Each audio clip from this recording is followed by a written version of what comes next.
jendie betik eskatzen du zeozer barri. Horrezegatik jaio zen Jingle Flame proiektua. Zeozer barri emoteko. Orduen, zer da lortzen duguna Jingle Flame proiektuaz? Alde batetik, regulazio perfektoa. Bigarrena, aldaketaren abiadura. Posizio batetik bestera oso azkar doa. Eta hirugarrena, egiten dugu basua dantza egitea. Montauleike karaoke bat gure basu, zagatik hain sensiblea da, hartzen duenien soinua aldatu itzen da sua. Behatzen klaska, Kepa Junkeraren musika, ahotsa, nolakoa soinua, alakoa da berogailu honen sugarren mugimendua. Berogailuari gehitu zaion funtzio bitxi honen atzean, pieza nagusi jakin bat dago.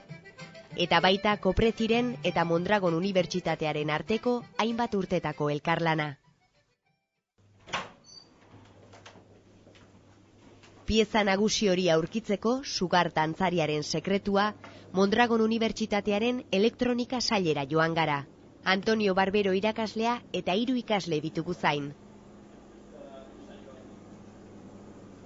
Guztiek parte hartu dute sugarrei soinu estimuloi erantzunarazten dien gailuaren garapenean. Gailu hori eragingailu elektromagnetiko bat da. El gran reto ha sido... Erronka handiena izan da, Koprezi enpresak merkaturatzen duen balbula batentzako eragingailu elektromagnetiko berri bat diseinatzea. Garatzea eta gero saiakuntzak eginda balioztatzea. Eragingailu elektromagnetikoa erabiltzen da autoen ateak irekitzeko, atezain automatikoetan eta horrelakoetan. Gailu elektriko eta magnetiko bat da, eta indar bat eragiten du. Indar horrekin zerbait ireki edo itxi egin dezakezu.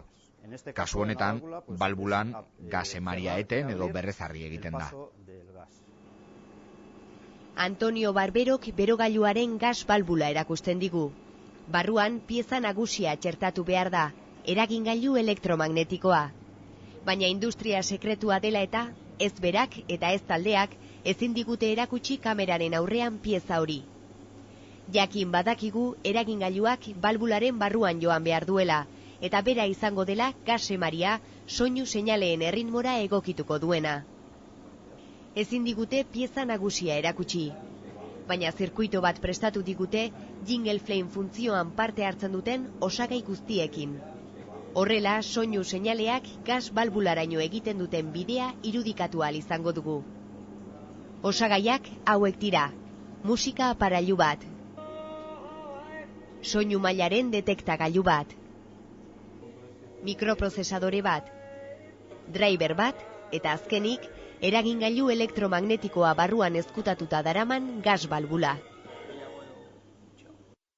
Seinalea soinu iturri batetik abiatzen da.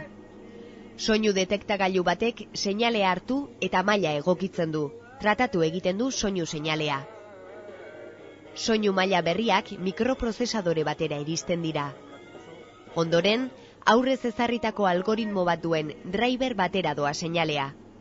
Algoritmo horrek zehaztuko du gas balbularen irekiera edo itxiera mikroprozesadoretik datorren seinale elektrikoaren arabera. Hala, seinale horrek pieza nagusian zuzenean eragingo du. Garrantzitsuena balbularen dimentsioak ez aldatzea izan da, eta balbularen barruan eragingailu berria sartzea. Eragingailu berriaren garapena 3 urtean eginda, eta 6 ikaslek parte hartu dute euren ikasketa amaierako proiektuarekin. Jon Leundak esaterako proiektuaren alor mekanikoan parte hartu du. Lehenik, eragintza berria duen balbula egiteko garaian, xehetasun kuaderno bat zehaztu zen, eta bertan balbula berriak bete beharko zituen funtzioak zehazten dira. Jarraian, segurenik SolidWorks-elako programa edo AutoCAD-elako programekin egin duguna da pieza hori 3 dimentsiotan irudikatu, ezta. Behin hori irudikatuta eta forma emandakoan, eskolan ditugun torno eta fresa eta tailerrari esker, pieza hori erreala bilakatu dugu, ezta. Eta ondoren, egin dituguna da, hemen ditugun aparatoi esker, neurketak. Asier Zabalak berriz, alor elektrikoan parte hartu du, eta driverrarekin lan egin du. Primeramente hemos diseñado y validado un driver Lehenik driver bat diseinatu eta balioztatu dugu. Driverra da mikrokontrolatzailearen eta eragingailu elektromagnetikoaren arteko interfazea egiten duena. Horrela, sugarraren erregulazioa egin daiteke, musikari dinamikoki erantzun diezaion.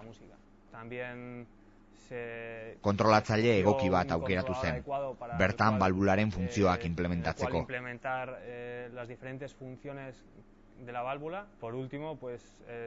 Eta azkenik, musikaren eta ahotsaren interfaze bat egin da.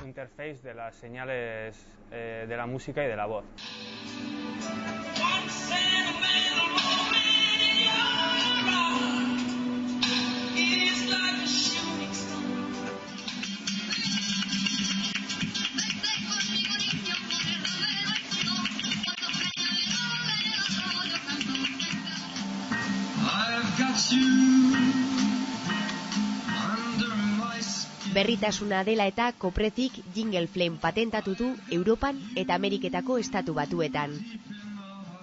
Produktua garapen fasean dago oraindik, baina arduradunek diotenaren arabera, merkataritza akordioak dituzteia da atzerrian. Dena ondo badoa, datorren urtean merkaturatuko dute produktua. Aretxabaletako kooperatibak oso argi dauka non egon daitezkeen berogailu bitxi honen erosleak. Askotan, ametik gogorra da ulertzie, olako gauzak, musika, dantzariak eta bar, baina estatu batuetan olako gauzak asko gustatzen die. Guk betik egon gara Amerikan saltzen, indiez urte asko, eta horregatik badakigu, pero gure ideia da, hause dela merkatua gure deuena, ezta?